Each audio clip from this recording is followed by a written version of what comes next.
Spoštovane gledalke in gledalci, lepo pozdravljeni. Tokrat sedim med samimi kvalitetnimi vini in ob prijetni gospe, enologinji iz zasebnega laboratorija Analiza na Ptuju, gospe Andreji Brglez. Lepo pozdravljeni. Lep pozdrav, gospod Frank, vam in tudi gledalcem vaše televizije. Tokrat smo se odločili, ker je jesen, za nami je Sveti Martin, pred nami so prazniki, advent, božič, silvestrovo, novo leto in tako naprej, ko bomo tudi nazdravljali, da bi spregovorili o vinu, o kvaliteti letošnje vinske letine in o tem pravzaprav, kar se tiče vina. Najprej nam povejte, kako je uspelo letos vinogradnikom. Vreme je bilo naklonjeno, pravijo, da gre menda za eno najboljših letin v zadnjem desetletju sploh, ne? Letošnje leto je bilo vinogradnikom oziroma vreme, če tako rečem, zelo naklonjeno. Še posebej v vinogradih, ker smo ugotavljali, da je bilo zelo malo bolezni, zelo malo škodljivcev, tako da v bistvu skozi to perspektivo lahko rečemo, da imamo kar neko bio letino. Tako da je bilo zelo malo potrebno recimo škropiv in podobnih sredstev za zaščito vinske trte, če to primerjamo z na primer lanskim letnikom 2014. Zato, ker je bilo obilo sonca, obilo zelo vročih dni, smo imeli tudi trgatev, ki se je zelo hitro začela in tudi zelo hitro končala. Tako da smo imeli en taki komprimiran letnik, če tako lahko rečem. Začeli smo že praktično konec avgusta in tudi končali že praktično tam nekje konec septembra. Morda tudi in tam smo kakšne stvari, da so se pustile do mogoče malo pred kratkim, da so se pobrale, drugače pa nekako zelo ena zgoščena trgatev. V generalnem, tako bi rekla, v generalnem smislu lahko rečemo, da gre za en prav dober letnik, ki bi mu lahko dali recimo oceno 4 do 5 ali 4 plus. Morda ne gre ravno za tisti presežni letnik, ker veste, pri vinski trti je tako, da letnik da se res razvije, tako v smislu grozdja, kot potem tudi vina, se nekako pričakuje oziroma je nekako dobrodošlo, da začne trta relativno kmalu odganjati, da vsa ta fenofaza tudi dozorevanja dosti dolgo časa traja. Tako da mi pa v letošnjem letniku lahko rečemo, da se malce le soočamo s tem prisilnim dozorevanjem, tudi s pomanjkanjem vode, sploh v tistih tleh, ki so lažje odcedna.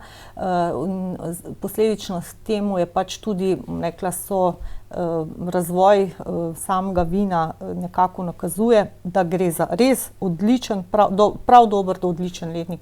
O nekih presežkih pa morda ne bi govorili. In to, o čemer se zdaj pogovarjava, se kaže tudi v letošnjih vinih, ki jih zdaj že ocenjujemo na pooblaščenih organizacijah. Namreč vsako vino v Sloveniji, ki gre v promet, se mora oceniti na eni od pooblaščenih organizacij, 15 je v Sloveniji, ki to upravljamo v skladu s pooblastilom Ministrstva za kmetijstvo. Imate koncesijo, ne? Tako je. No in že se kažejo tudi, bom rekla, obrisi letnika 2015 in ravno včeraj smo imeli komisijo, no tudi vsak teden to pač upravljamo. Zdaj je pritisk na tržišče z novimi vini je velik. Letnik 2014 je bil zelo pičev, tako po količini, tudi po kakovosti ni bil ravno briljanten, tako da ljudje so nekako počistili zaloge in kot res lahko opažamo, tudi pač degustiramo, se nam obeta res eno dobro leto. In z veseljem, bom rekla, smo na komisijah, kjer to degustiramo in ravno včeraj smo rekli, no, da nam je to dejansko v veselje, ker vidimo, da pač okoliščine so bile, danosti so bile take, ljudje so tudi se znali nekako temu primerno prilagoditi in vina so res zelo, zelo dobra in seveda tudi degustatorjem v veselje. Tako da, če smo lansko leto včasih kar trpeli na komisiji, moram priznati temu, da je tako, ne, bo letos temu zelo drugače. Tako da smo zelo veseli. Zakaj trpite na komisiji? Kje so problemi? Verjetno ni vse tako idealno, tudi ne letos. Imate kakšne težave tudi?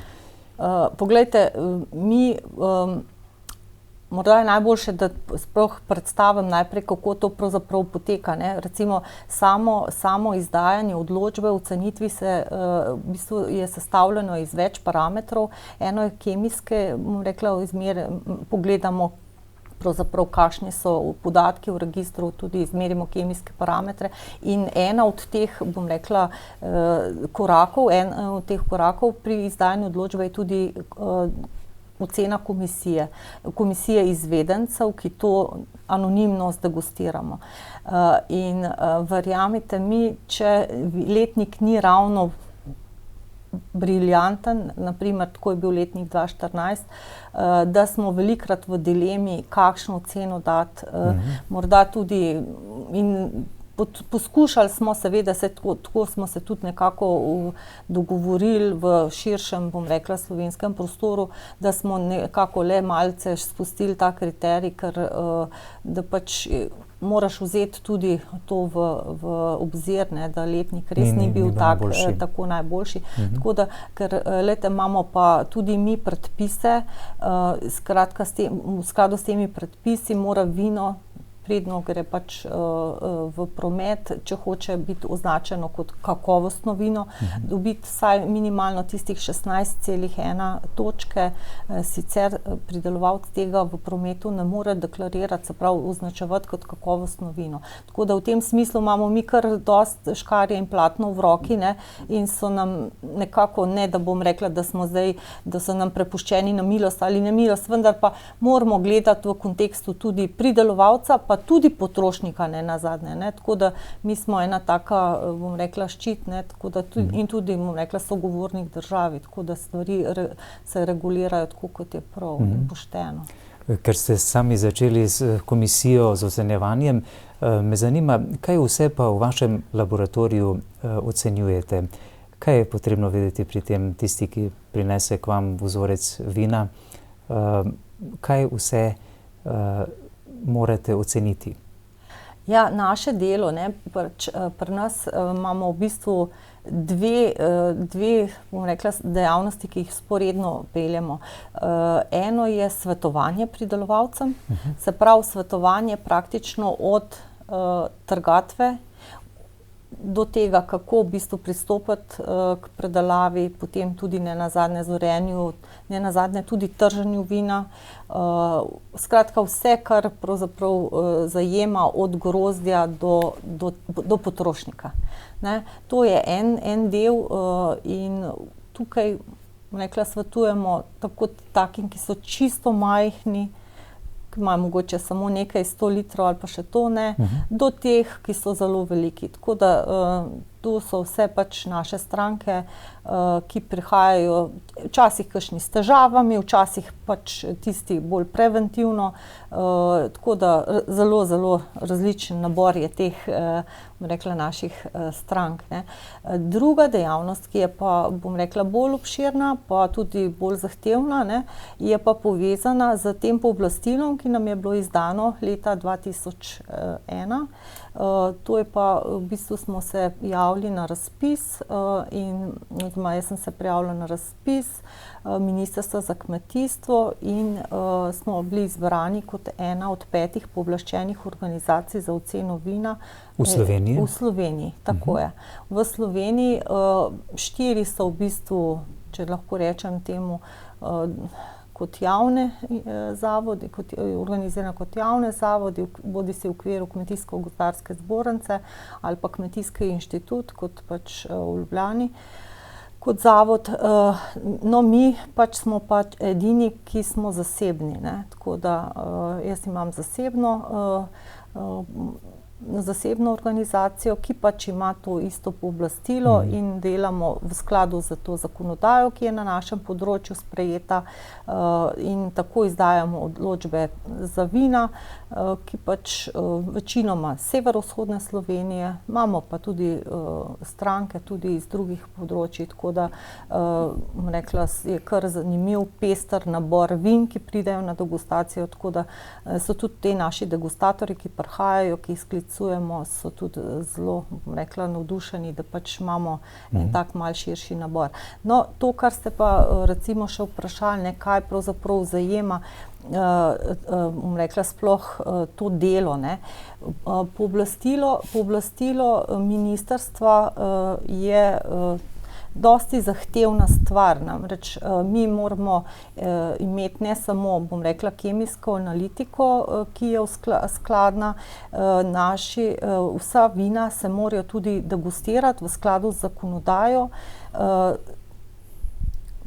in sicer v komisijsko, ne, komisija pa je sestavljena iz praktično najmanj šestih članov, ki jih mi sklicujemo pač po, tako bi rekla, nekako po lastni presoji. S tem, da ta komisija mora biti pa zopet tudi tripartitna. Namreč, kaj to pomeni? Morajo biti v njej predstavniki tako potrošnikov, strokovnjakov, kot tudi vinarjev. Tako da tudi v tem smislu je treba zagotavljati konsistentno sestavo komisije in k nam prihaja recimo tako nekje 20 ljudi, ki se to menjujejo in pač, da to delamo. Tako da so pa to strokovnjaki, ki imajo tudi, bom rekla, licenco in se tudi morajo izobraževati, so tudi v registru teh, bom rekla, strokovnjakov, ocenjevalcev. Mi jih imenujemo uradno, termin je pokuševalci. Pokuševalci, čeprav je mogoče malce nerodno ali pa neposrečeno izbran. Pokusiti vino. Ja, to smo imeli kar precej dileme, takrat, ko smo to zakonodajo sprejemali, no, na koncu je obveljalo to. Tako da, ja, ti pokuševalci se morajo tudi vsako leto oziroma vsake toliko časa se morajo tudi, bom rekla, izobraževati in tudi delati preskuse, če so še sposobni. Tudi starostna meja je omejena, tako da, kar se tega tiče, in država kar nekaj nam, jaz sem tudi to, ne, seveda, nam kar nekaj nalaga, tako da je to kar dosti odgovorno delo. No, in potem, ko se vzorec vina sprejme, no, še ena stvar, mogoče bi bilo tudi dobro izpostaviti za avditorij, ker pač mogoče ne poznajo ljudje. Pri nas imamo zelo dobro, to je v bistvu izhaja še iz časa priključevanja Evropske unije, ne. Malce so nas prisilili, malce smo se pa tudi sami, pa saj veste, kako smo Slovenci velikokrat bolj papeški od papeža, pravimo, ne, mi smo resnično zadevo zelo ostro vzeli in dejansko smo naredili kataster oziroma pač vse posnetke, fotoposnetke vseh vinogradniških površin, ki so dejansko zajete v našem registru, uradno se reče RPGV, register pridelovalcev grozdja in vina. Tako da vsak pridelovalec je pri nas dolžan letno prijaviti pridelek vina, grozdja in vina. Vsak pridelovalec, teh pridelovalcev imamo zdaj recimo tam okrog 30,000, ne, vseh. In v tem registru je tudi zajeto vse, kakšne sorte ima nekdo posajene, koliko ima česa, skratka, vse je zelo determinirano. Tako da, na primer, je nemogoče, da bi recimo nekdo dobil papir, na primer odločbo za Sauvignon, vkolikor ga nima v vinogradu. Tako da pri nas je ta sledljivost od vina vse pod kontrolo do grozdja zelo, zelo dobra. Tako da to je tudi ena taka stvar, ne, na katero smo lahko malce tudi ponosni. Mogoče premalo to izpostavljamo, ker resnično imamo dobro zaščito potrošnika v primerjavi s tem, kaj imajo druge vinorodne dežele, ne.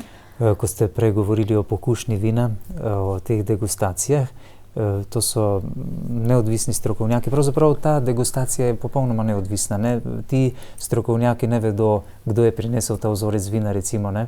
Da bi mu lahko dali boljšo oceno, recimo. Ja, se ne ve, ne? Ne, mi, ko se zberemo, predsednik vodi komisijo, on, recimo, ali pa ona, pač odvisno, ne, samo najavi zaporedno številko vzorca, sorto, ali pač, če gre za zvrst, se reče zvrst, in letnik. To so vsi podatki in edini podatki, ki jih mi smemo vedeti o nekem vinu.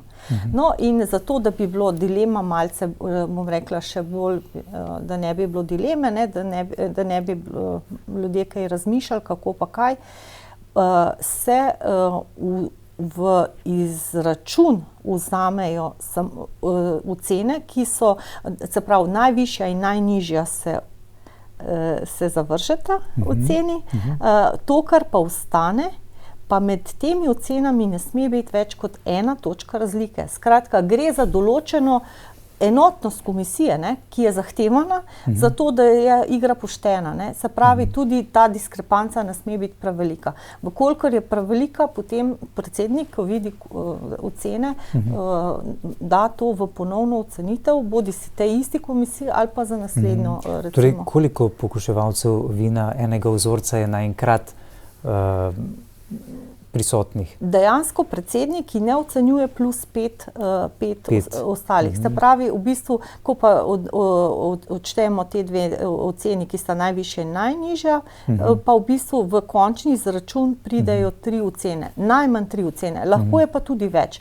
No, in recimo so pa tudi pritožbeni postopki, se tudi to dogaja, ne, recimo, bodisi, da so kot inšpekcijski vzorci, ne, večinokrat, da pa takrat nas mora biti pa 9 pokuševalcev. Ravno zato, da je dejansko, bom rekla, bolj zagotovljena enotnost, pa tudi rekla, da tisto, kar pač pride ven, da je to tako, kot je potrebno. Ne? Tako da smo pa tako, kot smo tudi ljudje, veste, tudi tu smo različni. Prvič smo različno občutljivi za neke, bom rekla, zaznave, ne, pri degustacijah. Drugič pa tudi mogoče imamo različne izkušnje, že tudi, bom rekla, iz otroštva, pa sicer, ne, pa tudi skozi to našo dejavnost, ki delamo.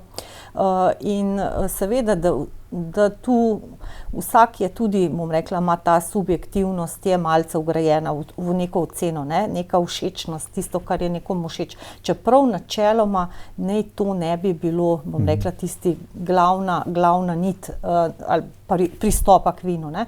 Tako da seveda je pa potrebno se veliko tudi izobraževati, tudi vedeti, kaj se drugje dogaja, kako stvari so, tako da vino je tako, nikoli končana zgodba. In je lepo, da je tako. Očitno vaše delo, vaše izkušnje iz preteklosti zelo cenijo tudi na ministrstvu, sicer ne bi bili ena izmed 5 v Sloveniji, ki lahko opravlja to koncesijsko dejavnost.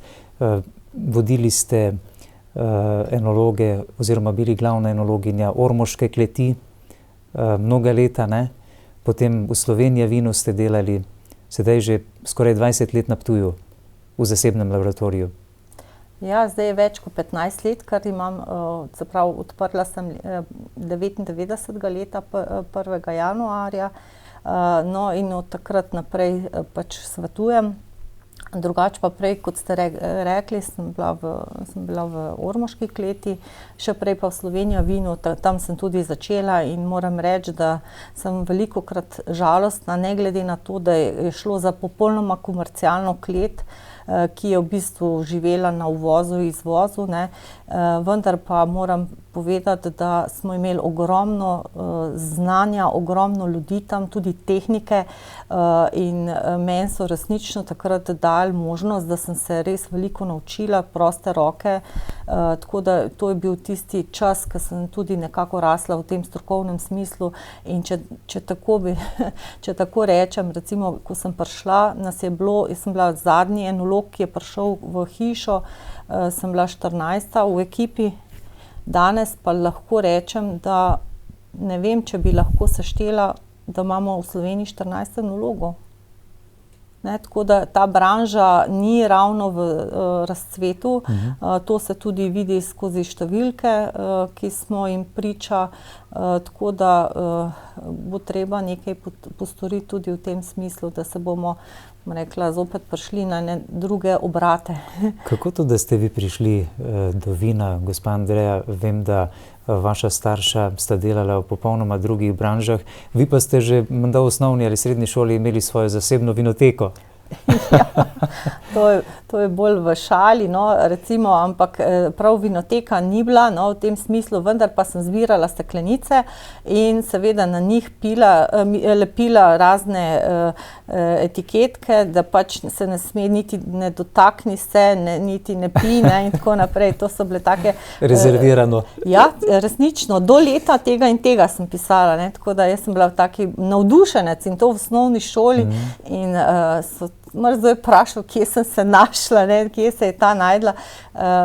Se vidite tudi po naglasu, da nisem iz vinorodnih krajev doma, tako da samo jaz pravim tako, nekaj, kar ti je položeno in naša pota niso naša pota, tako da tako se je pač na koncu izcimilo. Tudi to je gotovo božji dar, tako kot pri vsakem poklicu. Ta vaša zaznava, da lahko kvalitetno zaznate te organoleptične lastnosti vin, je to tudi neka posebnost, ki ti jo Bog da, gotovo.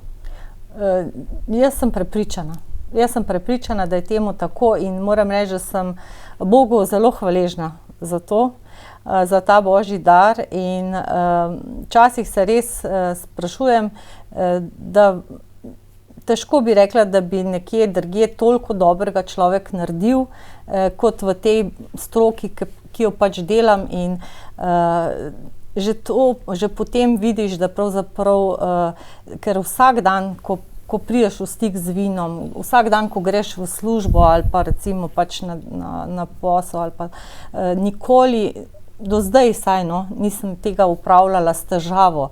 Vse delam z lahkoto in to je tudi nekako potem tudi tisto, da si prepričan, da je to res bila prava pot in da sem se prav odločila, ker sem umahovala takrat v tistih časih, mogoče elektrotehnika, matematika, kaj vem kaj še vse, potem pa me je pač nekako ena igra naključij, ki pač niso bila naključja, so me pripeljala sem. Tako da sem zelo, zelo vesela, da lahko to delam, da to počnem in da lahko v tem smislu pomagam ljudem in moram reči, da upravljam to svoje delo kot poslanstvo. Da sem tudi odgovorna, da ta svoj dar tudi, bom rekla, dam na razpolago. Enolog verjetno mora biti tudi enofil, ljubitelj vina.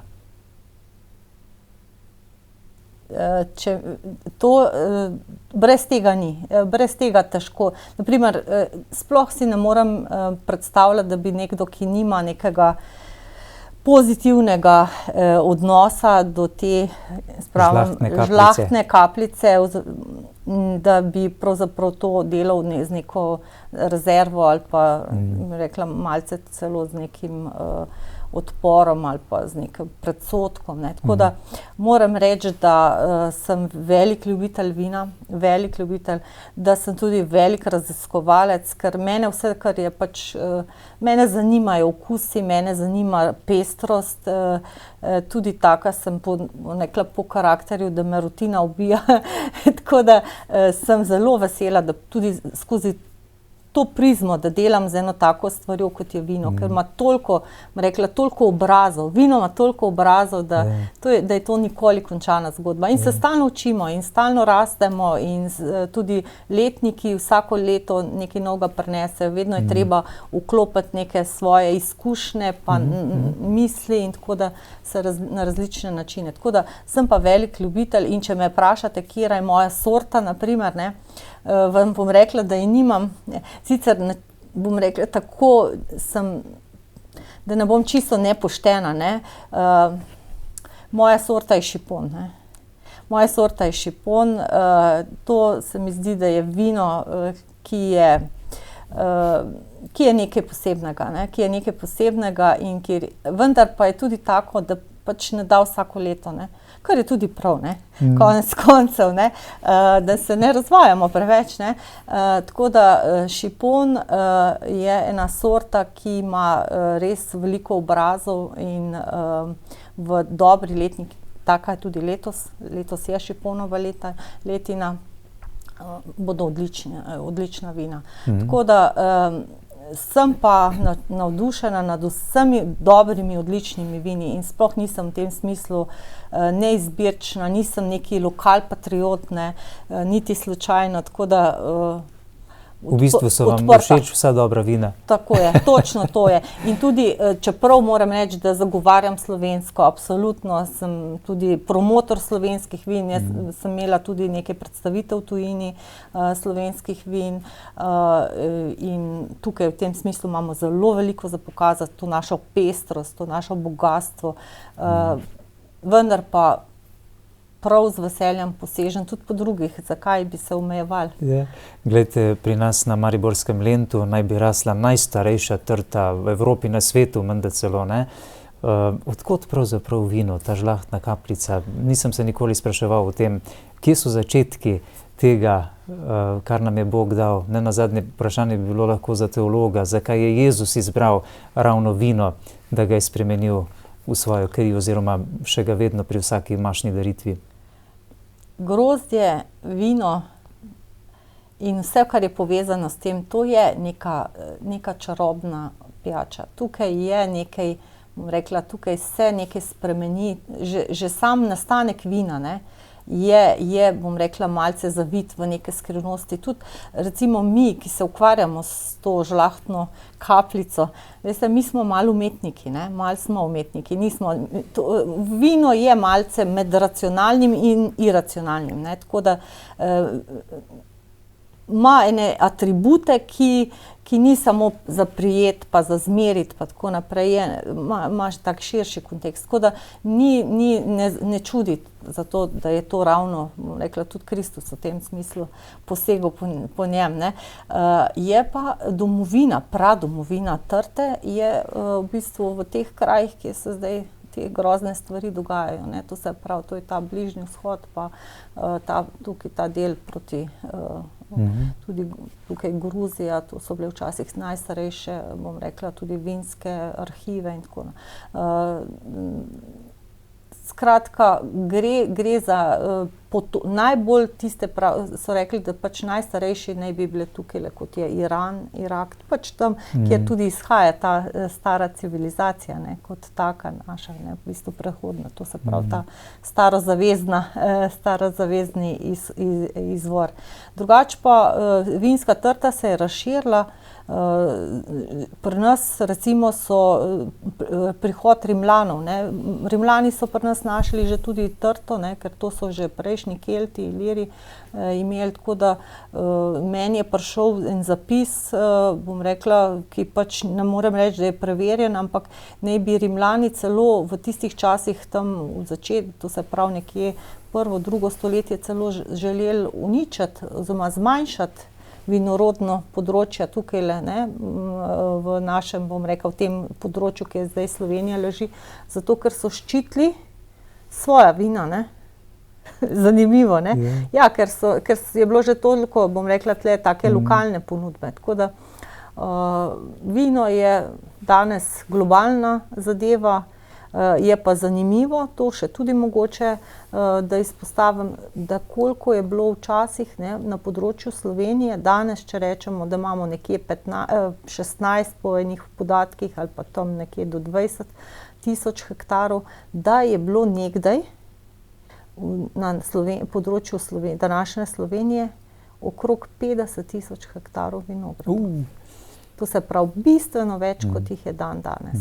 Sicer pa vino nam pomaga, če drži tisti rek in vino veritas, v vinu je resnica, tudi k temu, da bolj živimo resnico, ne? Pomaga, lahko pa tudi, moram reči, da jaz tudi skozi ta aspekt gledam vino, tudi, bom rekla, med rabo in zlorabo. Tako da me veseli, da so me tudi povabili srednješolci, smo delali projektni teden, ravno v tem kontekstu, ne, se pravi, eno je vino, ki razveseljuje, eno je pa tudi, bom rekla, ta aspekt pač pretiravanja in kako je potrebno tudi k tej stvari odgovorno pristopljati in predvsem širiti si obzorje, ker mladi ljudje, mlad človek, ki se mu odpre to, bom rekla, ta svet vina, to širino, ki jo ima vino, od sort do porekel, letnikov in tako, njega ne bo zanimal tisti svet zlorabe, ampak odgovorne rabe in kulturnega uživanja vina. In to je pa tisto, kar ste omenili, se pravi, v vinu je resnica. Tako da tu smo res, bom rekla, tudi mi, ki se ukvarjamo z vinom, ki od tega živimo, ki pomagamo vinu, da pride v steklenico in bom rekla, pred publiko, da tudi na to opozarjamo. Na kulturo pitja vina in pravzaprav tudi neko zadržanost oziroma nezlorabo, ne? Odgovorno rabo oziroma v bistvu gre za spoštljiv odnos.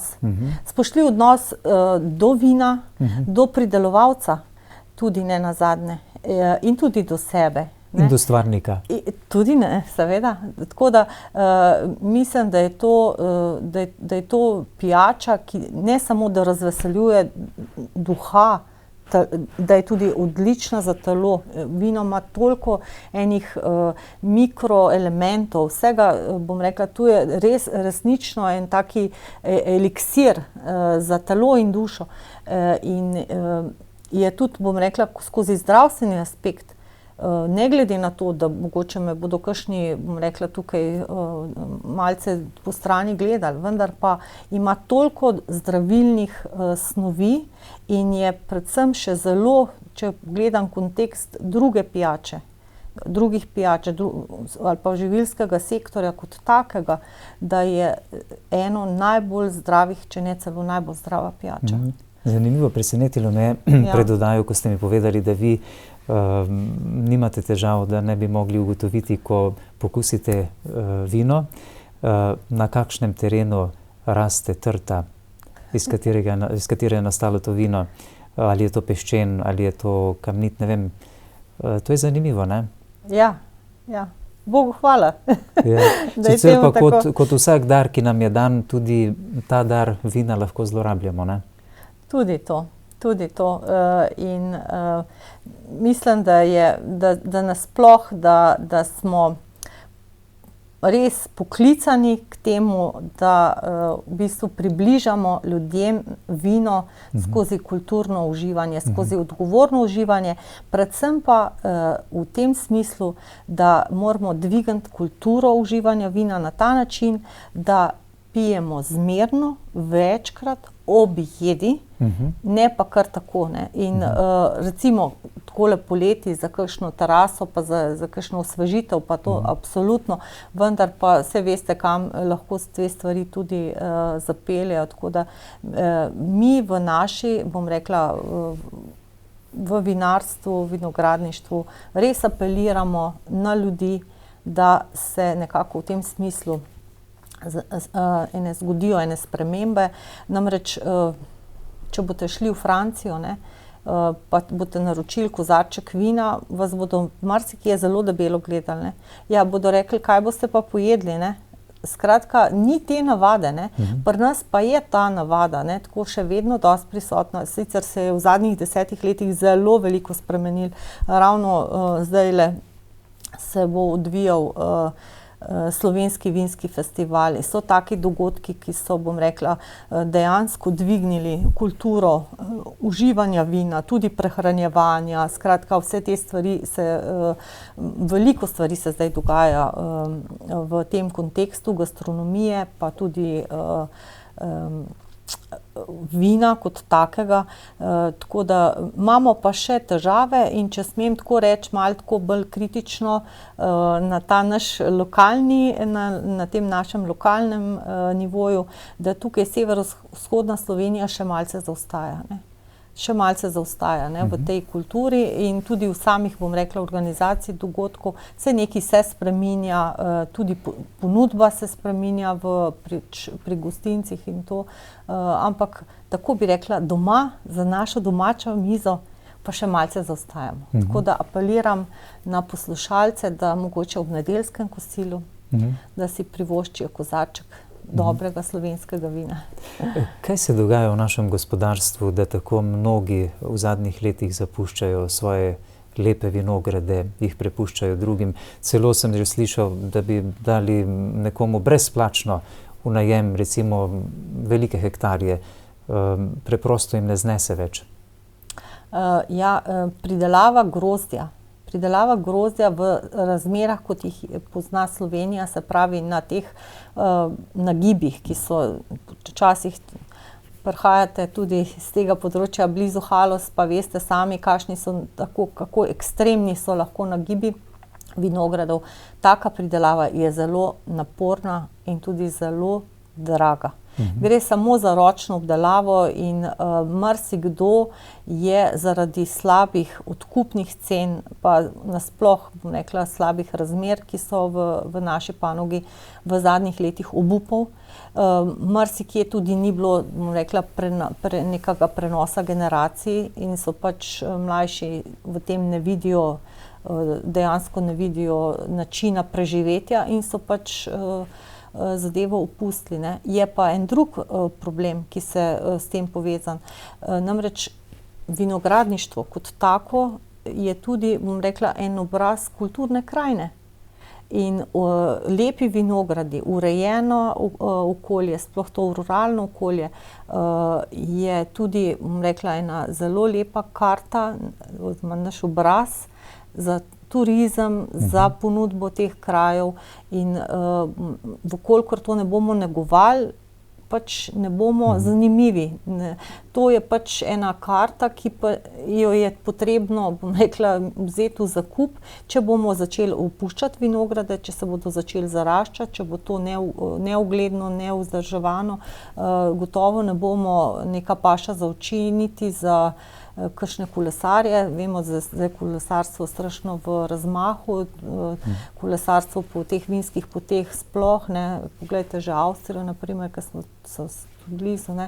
Skratka, gre za eno tako strateško odločitev, ali bo država to panogo vzela zares in jo vzela tudi pod okrilje in se nekako začela odgovorno obnašati, ker včasih, zdaj je pač bilo to na plečih posameznikov, da so se tudi, bom rekla, v teh razmerah, ko so bile slabe odkupne cene, znašli tako ali drugače. Veliko grozdja vemo, da je šlo tudi čez mejo, ravno zaradi teh slabih odkupnih cen in slabega odnosa teh večjih kleti oziroma njihovih težav finančnih, objektivnih, tako da je pa seveda to tudi povezano z neko nemočjo ali pa nesposobnostjo, če tako lahko rečem,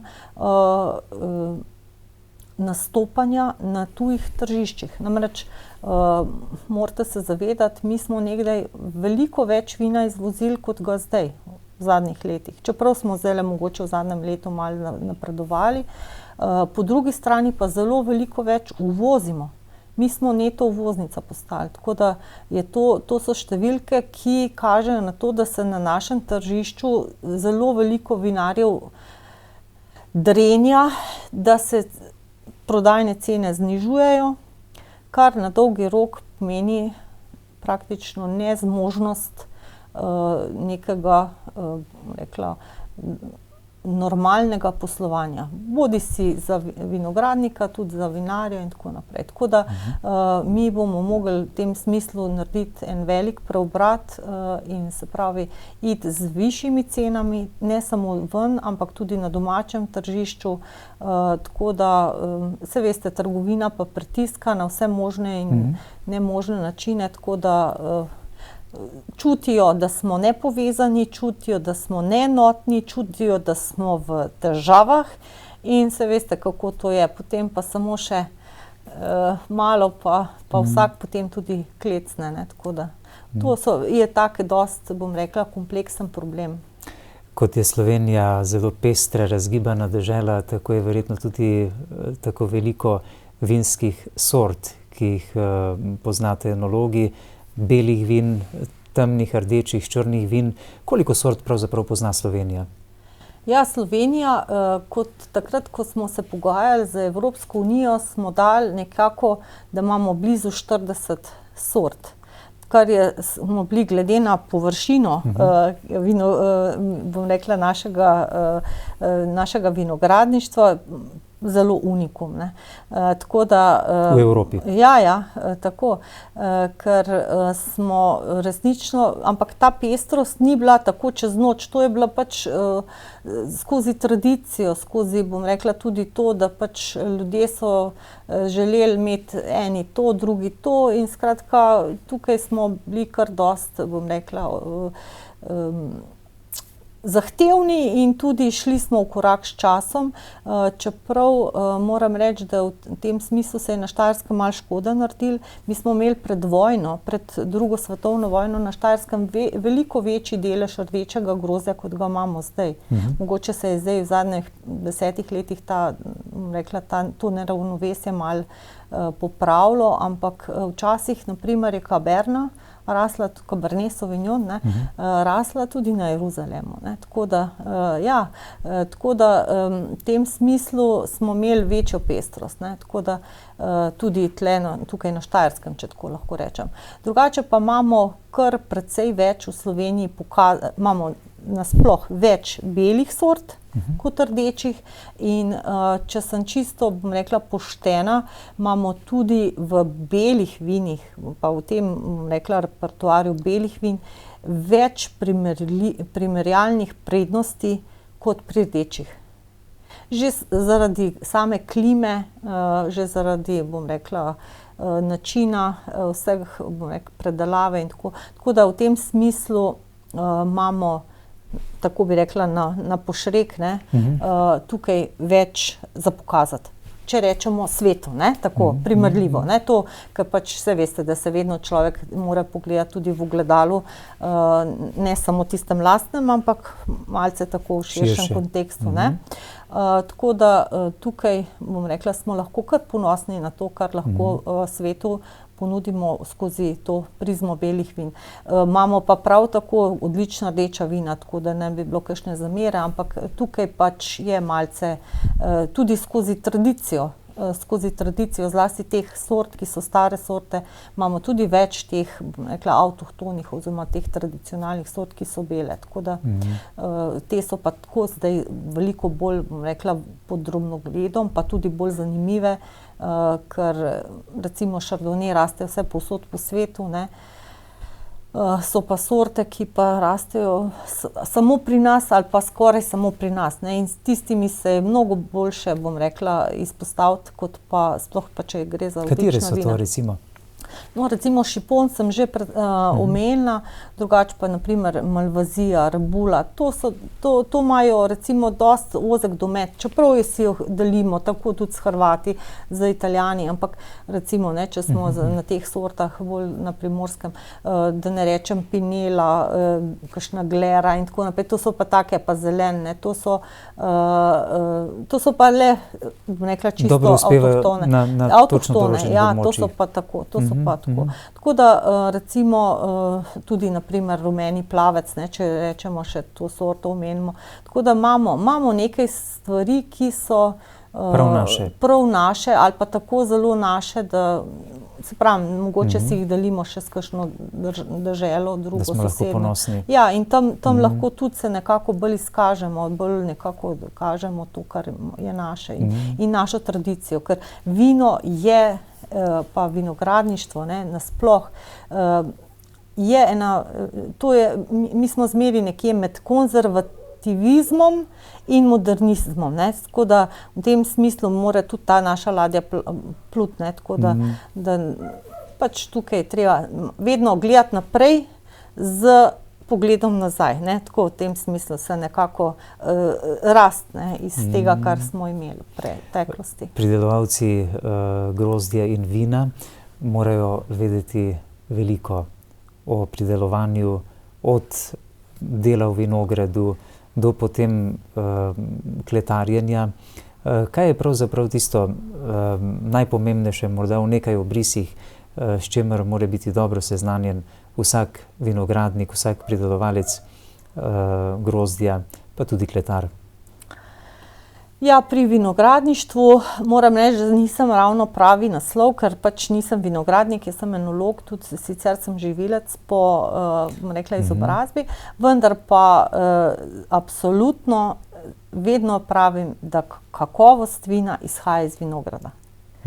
Tam se v bistvu odigra tisto najbolj pomembno, se pravi od tega, kako se začne rez, kako se izvede rez, do zaščite vinske trte, do tega, kako v bistvu stvari dozorevajo. Se pravi, je pomembno upoštevati navodila teh služb strokovnih? Absolutno, s tem, da moram recimo nekako pa le izpostaviti, da v tem smislu bomo mogli morda zadeve malce obrniti. Namreč opažam, da je v tem smislu preveč tega ziharaštva, če tako bolj po domače se izrazim, se pravi tiste gotovosti, da zadeve bodo takšne in takšne, medtem ko če bi recimo bila neki strokovnjaki, ki bi te stvari malce gledali v kontekstu okoliščin, se pravi tudi ekonomike in seveda tudi zdravstvene oporečnosti oziroma neoporečnosti, bi mogoče imeli malce ali pa precej manj škropljen. Morda bi kakšno stvar mogli kdaj malo prej potrgati, vendar pa bi bile stvari dosti bolj, zdravstveno neoporečne. Seveda pa je treba to gledati tudi skozi kontekst zdravega grozdja, ki pride v tem smislu zdravega, da je to dobra surovina za predelavo za vino. Čeprav včasih jaz to tudi rečem pridelovalcem, bojte se hiper zdravega grozdja.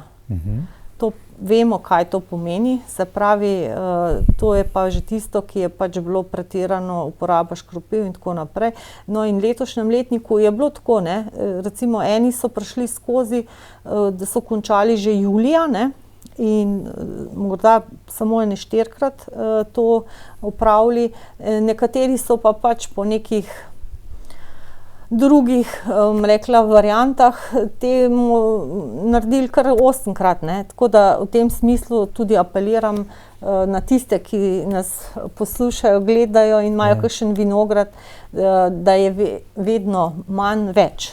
Pomembno, kaj se dogaja v vinogradu. Tako. Danes, ko sem govoril z nekim župnikom in sem mu zaupal, da bo moja gostja danes enologinja, mi je dejal, vprašaj jo, jaz špricam z blagoslovljeno vodo in imam vedno lepo grozdje.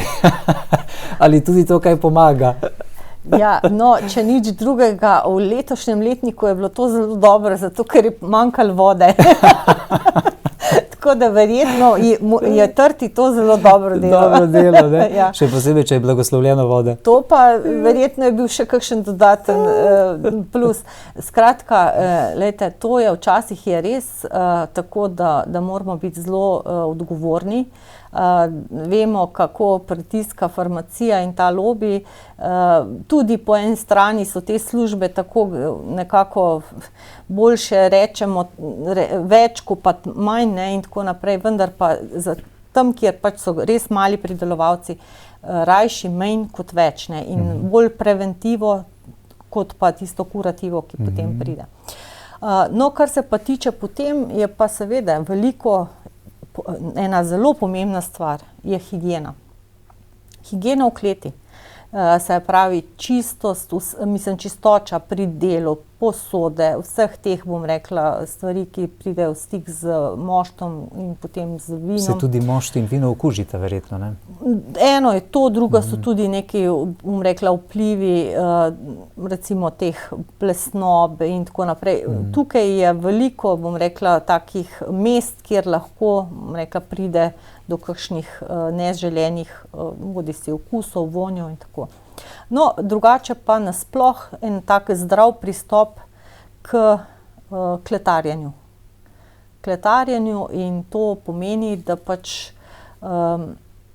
je potrebno vzeti v zakup, da verjetno dan današnje skoraj ne moremo biti rekla, mirni, vkolikor ne uporabljamo selekcioniranih kvasovk, ker vidite, stvari se spreminjajo, tudi klima se spreminja in dan danes resnično ne vemo, oziroma je neka vrste loterija, kaj pravzaprav grozdje s seboj prinese. Koliko je teh kvasovk, mikroorganizmov, kvarljivcev, koliko pa je res tistih recimo kvasovk rodu recimo Saccharomyces cerevisiae, ki bi pa to našo grozdje oziroma pač mošt pospremilo v eno odlično fermentacijo.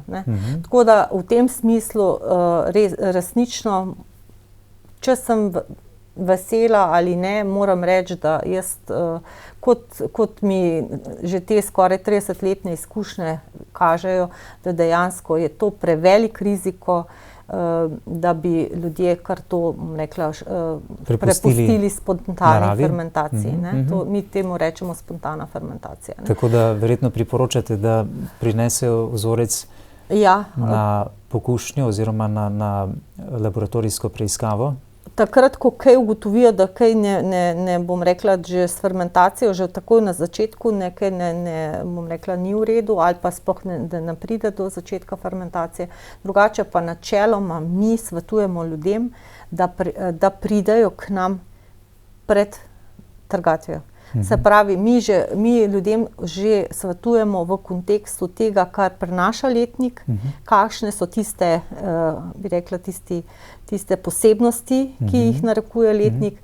Tudi jih vprašamo, recimo, kakšna škropiva so uporabljali, kdaj so uporabljali. Skratka, v kontekstu njihove lastne, bom rekla, zgodbe, kako pristopiti k sami trgatvi oziroma kako pristopiti k samem predelavi. Jim lahko kvalitetno svetujete? Tako. Da bi pridelali dobro vino. Tako. In tudi v kontekstu tega, veste, kaj recimo nekdo želi.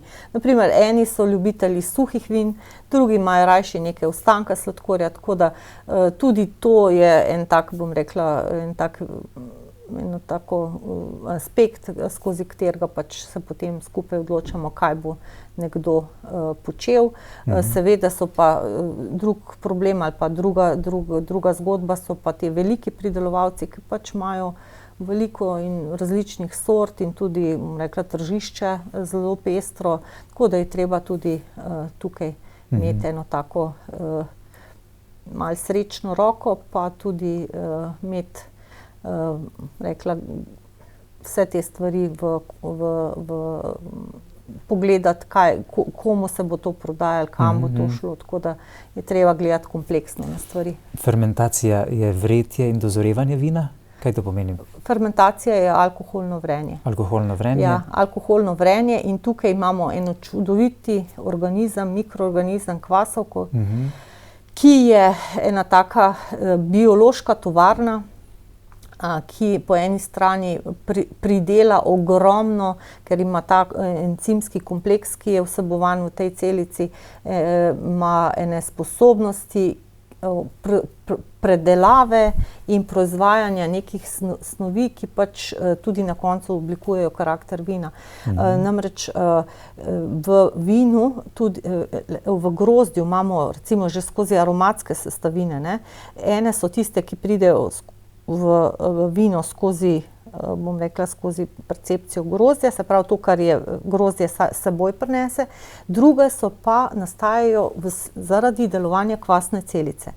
Tudi kvasna celica je, bom rekla, v tem smislu en taki proizvajalec vsega tega in prekurzor tudi teh arom, tako da, no, potem pa imamo še, bom rekla, to dozorevanje vina, ki pa nastane po fermentaciji, se pravi po zaključenem alkoholnem vrenju. Tu pa so zopet te kemijski, bom rekla, biokemijski procesi, ker je bodisi prisoten kisik, rekla, določene sestavine tudi medsebojno reagirajo. Skratka, v tem obdobju pa potem tudi, rekla, nastane tista zrela cvetica, ki je pač sestavljena iz tega, kar sem pač rekla. Se pravi, tega, kar grozdje prinese, tega, kar se med Koliko časa je normalno vrenje oziroma potek te fermentacije? Alkoholne fermentacije. Običajno je zaključena tam nekje, recimo tam 10-14 dni, naprimer, ne. Včasih tudi je to prej. No, v tem smislu bi, ker smo ravno že tako, ne, se pogovarjamo, naprimer, kakšna fermentacija že navaja človeka na to, da nima pravih kvasovk. To so burne fermentacije, kjer pravijo, da meče mošt ven iz posode. To je že ena od takih stvari, ki navezuje na to, da imamo neko, rekla, kvasovko kvarljivko, ki ni dobra za naše vino. Potem pa te hitre fermentacije, se pravi 3 dni, zelo visoka temperatura, skratka intenzivno dogajanje, potem pa kar naenkrat uplahne. Zadeva končana in potem neki pravijo vre, veste, vre, to mi že en mesec, 2 vre, pa to nič ne odvre in tako naprej. Skratka, to se vidi, da so bile tudi kvarne stvari. Tako, da so to šibko vrelci, ki so iz drugih rodov kvasov, ki pač lahko plavajo v sladkorju, pa ga ne prepoznajo. Jaz tako rečem, da pač nimajo dovolj velikih ust, ne, tako po domače, tako ljudem razlagaš, ne, kako pa kaj, ne, da si nekako predstavlja. Skratka, gre za kvasovke, ki pač imajo nekako tam do 8 volumskih odstotkov, one znajo to predelati, potem pa pač več ne zmorejo. Tega nimajo takega. Se pravi, je tudi pomembno za pridelavo zdravega vina, da so to dobre kvasovke, ki vi ugotovite na analizi, katere bi bilo dobro dodati ali katere so prisotne, tako da lahko vino potem res dozori v nekaj kvalitetnega.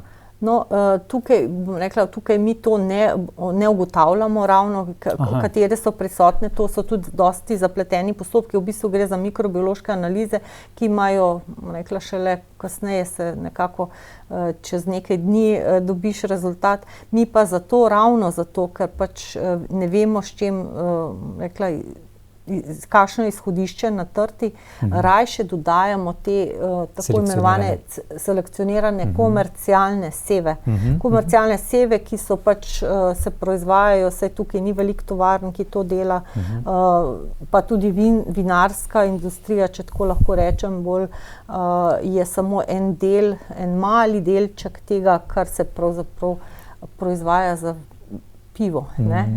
Večina teh tovarn, oziroma pač jih ni prav veliko, se ukvarjajo s pivovarstvom in vinska selekcija vinskih kvasovk je samo en del njihovega dela, ki je pa bistveno bolj kompliciran kot pa recimo pri pivu, ne. Namreč pri ta raziskave kvasovk so šle zelo, bom rekla, zelo na široko in danes se tudi zelo veliko te ljube kvasovke zahteva, ne samo tisto, da predelata tako, ampak da so tukaj finese prisotne, da res proizvajajo določene snovi, ki pač potem mi, ko to zauživamo pač in ko opazujemo tudi skozi kakšne parametre kemijske, ne, recimo, rečemo, ja, to pa je tisto, kar si mi želimo. Tako da imajo različne lastnosti te kvasovke, no. Ampak zahvaljujoč letošnji odlični vinski letini ni toliko problemov, tako da lahko zaključiva s to temo, pa greva na pitje, uživanje te krasne žlahtne kapljice. Pred nami so prazniki, gospa Andreja, pred nami je adventni čas, božični čas, čas okoli novega leta. Kaj nam boste priporočili za ta čas? Prinesli ste kar nekaj različnih sort, črnko, sivi pinot, marsikaj dobrega. Kaj je pomembno vedeti pri tem, kaj se uživa? Vi ste izdali tudi, oziroma sodelovali pri izdaji knjige Jedi z navdihom s priporočenimi vini, Dober tek. To je prav za praznične dni, pa tudi sicer, ne? No, to, kot sem že prej omenila, vedno uživajmo vino v kontekstu neke kulinarike, neke jedi, bodi si kakšne male ali pa tudi enega malo večjega obroka, da ne govorimo o praznikih. Ne paše vsako vino k vsaki jedi, ne? Tako je. In, izbor vin, ki sem jih tukaj prinesla, je bilo tudi v tem duhu, ne, da pač so prazniki pred vrati in poglejte, kakšno pestrost imamo, ne samo porekelj, ne, tukaj sem ravno zato prinesla tudi, iz različnih naših vinorodnih okolišev, tudi različne sorte. V tem smislu smo zelo, imamo bogastvo, ki nam ga lahko zavidajo tudi velike pridelovalke. Tako da bi pa mogoče apelirala še to, da mogoče ob jedeh le so nekako bolj poklicana suha pa polsuha vina, medtem ko polsladka vina in sladka pa niti ne toliko za sladico, ampak jaz temu rečem vino za meditacijo. Za uživanje, za ob nekem pogovoru ali pa recimo poleti, naprimer, če je kakšen polsladek rumeni muškat, naprimer, zelo močno ohlajen vino, jaz pravim, za na teraso. V tem času prav gotovo si večkrat marsikdo privošči penino, s tem, da moram reči, da se penini dela krivica, ker ste me že prej spraševali, če imam kakšno tako vino, moram reči, da si resnično zelo velikokrat privoščim kozarček penine kar tako. Ker je penina izredno vino, recimo za osvežitev, bom rekla, tudi za ob jedi jo lahko uživate. Tako da v tem smislu se mi zdi, da se pri nas penine še vedno gledajo skozi, bom rekla, bolj skozi prizmo nekega nazdravljanja ob novem letu ali pa ob kakšnih, bom rekla, kakšnih osebnih praznovanjih. Šampanjci. Ja, šampanjec je rezerviran samo za vina, ki prihajajo, peneča vina iz Šampanje, ne. Tako da pri nas je pa ta izraz penina. To je zaščiteno, ne. Potem recimo sem prinesla tudi vina, ki so recimo suho, polsladko.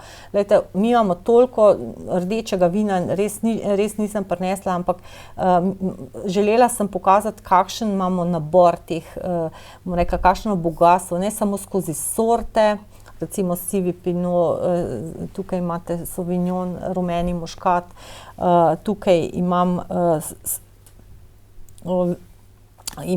laški rizling, ki je tudi kralj štajerskih vin, in tudi nasploh slovenskih vin. Tako da imamo eno pestrost resnično, tako da mislim, da si lahko vsak najde nekaj za svojo dušo.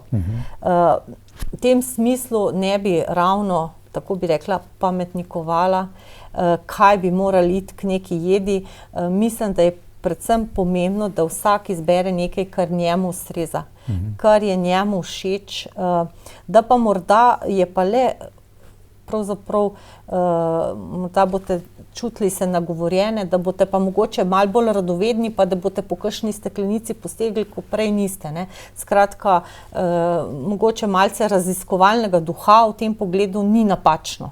No, sem pa namenoma prinesla še vino suhi jagodni izbor, laškega rizlinga, namreč ena stvar, mogoče tudi, da poudarimo, ne, kako pravzaprav imamo kakšne kvalitetne oziroma kakšne kakovostne, bom rekla, stopnje lahko dosežemo v naših razmerah podnebnih, sicer ne vsako leto, ampak recimo prava esenca ali pa vrh vsega, kar je možno doseči pri vinu, gledam skozi oči pridelovalca, je suhi jagodni izbor.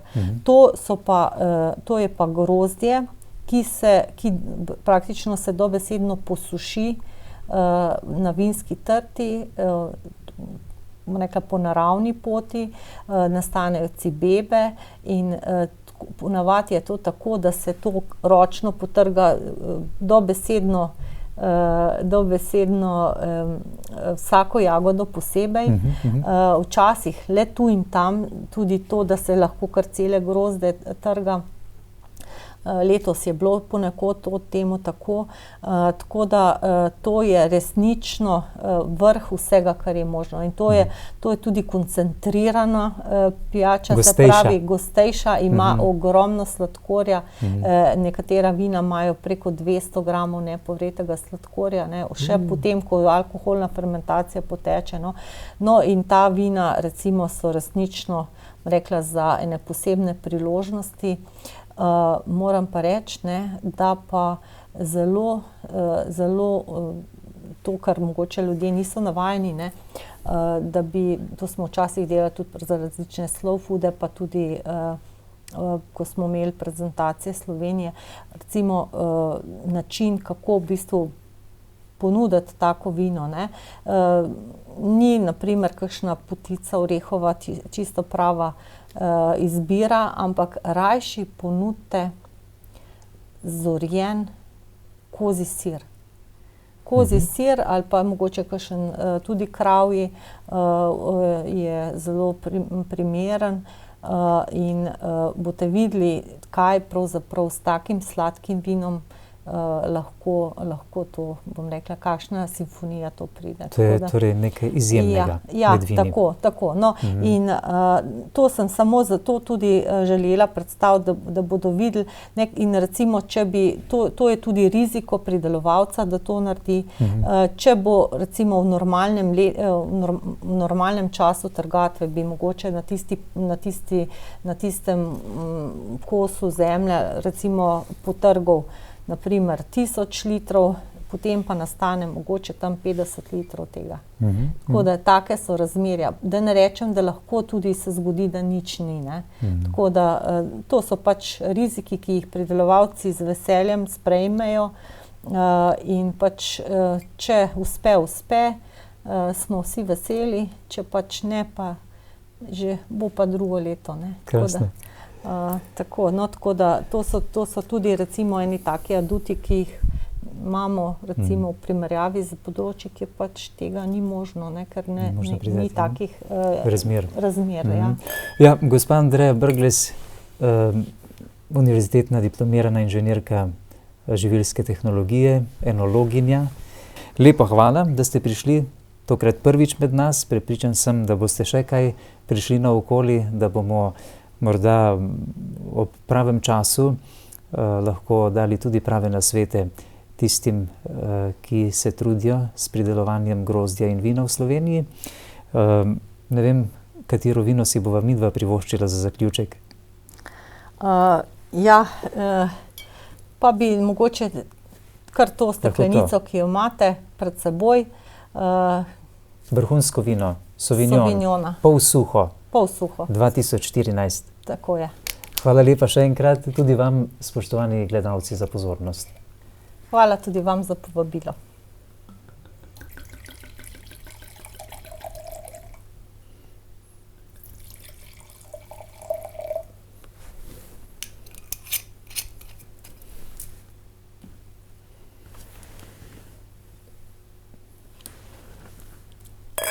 Na zdravje.